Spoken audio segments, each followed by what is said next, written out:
My message ലിപികൾ. എന്താടാ ഇനി അങ്ങനെ ഞാൻ അയക്കുന്ന മെസ്സേജ് മനസ്സിലായില്ലെന്ന് പറഞ്ഞാൽ അടിച്ച് ഇന്നെ കഷ്ടപ്പെട്ട് ഒരാഴ്ച കുത്തിരുന്ന് എഴുതി ഉണ്ടാക്കിയതാ. ഒരു സൈഡിൽ കൃത്യമായിട്ട് മലയാളവും മറു സൈഡിൽ എന്റെ മംഗ്ലീഷും ഉണ്ട്. AVIDA. എടാ എവിടേക്ക് ഈ വരേണ്ടത്? EVIDA. എവിടെ എ അപ്പൊ എയിലുണ്ട് AVID.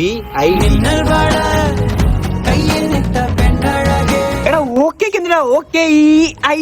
ഓക്കേ ഓക്കേ ഈ ഉണ്ടാവും. അപ്പൊ OKEI ഓക്കേ മനസ്സിലായോ? PATT പട്ടാടാ. പട്ടല്ല പാട്ട് സോങ്. എടാ അതിന് യു വേണവിടാ. നീ ഒരു കാര്യം ചെയ്യാം, ആദ്യം അത് ഫുള്ള് പഠിക്കും എന്നിട്ട് മെസ്സേജ് അയക്കാൻ കേട്ടോ. ഒരു കുന്തോ അറിയാതെ മെസ്സേജ് അയക്കേണ്ടി വരിക. ഫുള്ള് കാണാപ്പാടം പഠിക്കാൻ നോക്ക്. ഇവനെന്തു ഈ മെസ്സേജ് അയക്കുന്നത്? തേൻഷോണോ? തേൻഷോൺ. എടാ നീ എന്തുവാടാ പറയുന്നേ? എടാ മൊണ്ണേ നിനക്ക് ടെൻഷൻ ആണോന്ന്? ഇംഗ്ലീഷും അറിയത്തില്ല പൊട്ടൻ. ഞാനേ അതിന്റെ കൂടെ ലിപി എഴുതി ഉണ്ടാക്കി അയക്കാം.